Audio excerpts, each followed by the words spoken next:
হিসাব বিজ্ঞানের প্রিয় শিক্ষার্থী বন্ধুরা, আমরা সকলেই জানি যে কোনো একটি ব্যবসা প্রতিষ্ঠানের আর্থিক অবস্থা ভালো নাকি মন্দ অর্থাৎ মূল্যায়ন করার জন্য অত্যন্ত শক্তিশালী এবং গুরুত্বপূর্ণ গাণিতিক পদ্ধতি বা মাধ্যম হলো অনুপাত বিশ্লেষণ। কারণ অনুপাত বিশ্লেষণের মাধ্যমে একটি প্রতিষ্ঠানের লাভজনকতা, দক্ষতা এবং ঋণ পরিশোধের সক্ষমতা কেমন তা খুব সহজেই জানা এবং বোঝা যায়। ফলে আজকে আমরা অনুপাত বিশ্লেষণের অত্যন্ত গুরুত্বপূর্ণ একটি সূত্র সম্পর্কে বিস্তারিত জান, আর সেটা হলো কারেন্ট রেশিও, চলতি অনুপাত। এই ক্লাসটি থেকে আমরা শিখব what is current ratio and why it is calculated, অর্থাৎ কারেন্ট রেশিও কি এবং এটা কেন নির্ণয় করা হয়। তারপর আমরা দ্বিতীয়ত দেখব এই কারেন্ট রেশিও নির্ণয়ের যে রুলস বা সূত্রটি আছে সেটি।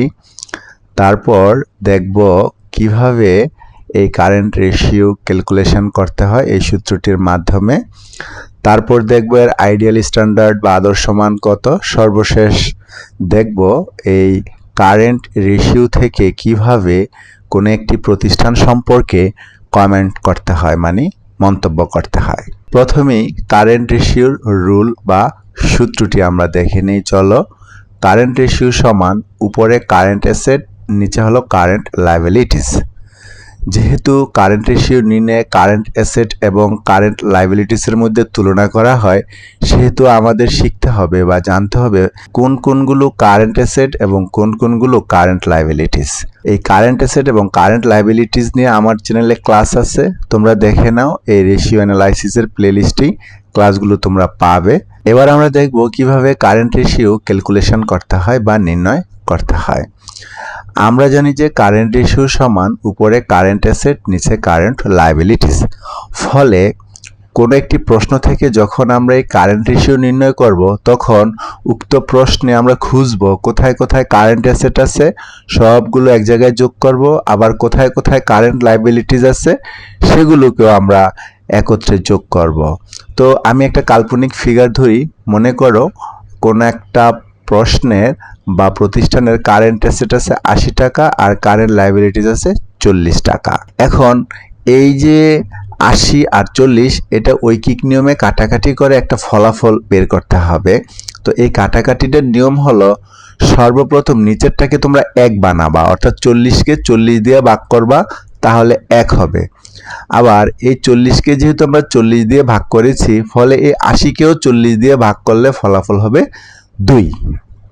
তাহলে আমরা কারেন্ট অ্যাসেট পেলাম 2 টাকা, কারেন্ট লায়াবিলিটিস পেলাম 1 টাকা। অর্থাৎ কারেন্ট লায়াবিলিটিস 1 টাকার বিপরীতে আমার কারেন্ট অ্যাসেট আছে 2 টাকা। এটাকে এইভাবে লিখতে হয় যে 2:1, অর্থাৎ উপরের 2 লিখে এই ভাগ চিহ্নের পরিবর্তে অনুপাত চিহ্ন দিয়ে নিচেরটা লিখতে হয়। অর্থাৎ কারেন্ট রেশিওর ফলাফলটা হলো 2:1। এভাবে তোমরা সবসময় কারেন্ট রেশিও নির্ণয়ের ক্ষেত্রে নিচেরটাকে 1 বানাবা, কাটাকাটি করে সর্বনিম্ন ভগ্নাংশে নিয়ে আসবা। আর এই কারেন্ট অ্যাসেট এবং কারেন্ট লায়াবিলিটিস কোনগুলো, এ নিয়ে আমার ক্লাস আছে, এই প্লেলিস্টে তোমরা দেখে নাও। এবার আমরা দেখব এই যে কারেন্ট রেশিও, এটার আইডিয়াল স্ট্যান্ডার্ড অর্থাৎ আদর্শ মান কত। এই অনুপাতটির আদর্শ মান হলো 2:1। আমরা একটু সূত্রটা দেখি বোঝার জন্য। কারেন্ট রেশিও সমান উপরে কারেন্ট অ্যাসেট, নিচে কারেন্ট লায়াবিলিটিস। মনে করো কোনো একটি প্রতিষ্ঠানে কারেন্ট অ্যাসেট আছে 60 টাকা আর কারেন্ট লায়াবিলিটিস আছে 40 টাকা। এটা ঐকিক নিয়মে কাটাকাটি করে একটা ফলাফল বের করব, আর সেই জন্য এই নিচে 1 বানাতে হবে। তাই 40কে 40 দিয়ে ভাগ করলে 1 হবে। আবার যেহেতু এটাকে 40 দিয়ে ভাগ করেছি, সেহেতু 60কেও 40 দিয়ে ভাগ করলে ফলাফল হবে 1.5। একটু খেয়াল করো, এই যে আমরা একটা কাল্পনিক ফলাফল বের করলাম কোন একটা প্রতিষ্ঠানের, যে কারেন্ট লায়াবিলিটিস 1 টাকার বিপরীতে কারেন্ট অ্যাসেট আছে 1.5 টাকা, কিন্তু এর আদর্শ মান হলো 2:1, অর্থাৎ 1 টাকা এই কারেন্ট লায়াবিলিটিসের বিপরীতে যদি 2 টাকা কারেন্ট অ্যাসেট থাকে, তাহলে প্রতিষ্ঠানটাকে ভালো বলা যায়। কিন্তু এখানে আছে 1 টাকার বিপরীতে কারেন্ট অ্যাসেট 1.5 টাকা, তাহলে প্রতিষ্ঠানটাকে ভালো বলা যায় না। আর এই আদর্শ মানের অর্থটা যদি আমি বাংলায় লিখি, এরকম দাঁড়ায় যে 1 টাকা চলতি দায়ের বিপরীতে 2 টাকা চলতি সম্পত্তি থাকা ভালো। এবার আমরা দেখব এই কারেন্ট রেশিও নির্ণয় করার পর প্রতিষ্ঠান সম্পর্কে কিভাবে কমেন্ট করতে হয়, অর্থাৎ মন্তব্য করতে হয়। তো আমরা জানি যে কারেন্ট রেশিওর সূত্রটা হলো current asset by current liabilities. তো আমরা কিছুক্ষণ আগে একটি এক্সাম্পল দেখেছি যে 1 টাকা কারেন্ট লাইবিলিটিসের বিপরীতে 1.5 টাকা কারেন্ট অ্যাসেট আছে। এটা ভালো কি খারাপ কমেন্টস করার জন্য আমাদের স্ট্যান্ডার্ড মানটা জরুরি। স্ট্যান্ডার্ড মান দেখেই মন্তব্য করতে হয়। তো এই কারেন্ট রেশিওর স্ট্যান্ডার্ড মান হলো 2:1। এই যে স্ট্যান্ডার্ড মান 2:1 আমাদেরকে দেখতে হবে আমরা যে অঙ্ক করতেছি তার প্রাপ্ত ফলাফলটা কত। তার প্রাপ্ত ফলাফল হলো 1.5:1। এখন মন্তব্য করার সময় আমাকে দেখতে হবে যে স্ট্যান্ডার্ড মানের তুলনায় প্রাপ্ত মান কম না বেশি। যদি কম হয় তাহলে সন্তোষজনক নয় প্রতিষ্ঠানের অবস্থা, বেশি হলে সন্তোষজনক। তো কম হলে কেন সন্তোষজনক নয়, এখানে দেখো লিখেছি চলতি দায় পরিশোধের ও দৈনন্দিন কার্য পরিচালনার জন্য অর্থের অভাব বা ঘাটতি নির্দেশ করে। একটু খেয়াল করো যে কারেন্ট লাইবিলিটিস 1 টাকার বিপরীতে আমরা যে অঙ্কটা করেছি তার 1.5 টাকা আছে কারেন্ট অ্যাসেট, কিন্তু স্ট্যান্ডার্ড মান হলো 1 টাকা কারেন্ট লাইবিলিটিসের বিপরীতে 2 টাকা কারেন্ট অ্যাসেট থাকতে হবে, তাইলে এটাকে ভালো বলা যায়। তো যদি 2 টাকা না থাকে তাহলে আমাকে বুঝতে হবে যদি কম হয় এই কারেন্ট লাইবিলিটিস পরিশোধ করার মতো পর্যাপ্ত কারেন্ট অ্যাসেট আমাদের নেই, অর্থাৎ আমরা ঋণ পরিশোধে অক্ষম, এটা নির্দেশ করবে কিন্তু তখন। এই জন্য কম হওয়াটা ভালো নয়। আর যদি বেশি হয়, ধরো 1 টাকা কারেন্ট লাইবিলিটিসের বিপরীতে যদি 2 টাকা বা তার বেশি 3 টাকা 4 টাকা কারেন্ট অ্যাসেট থাকে, সেটা ভালো।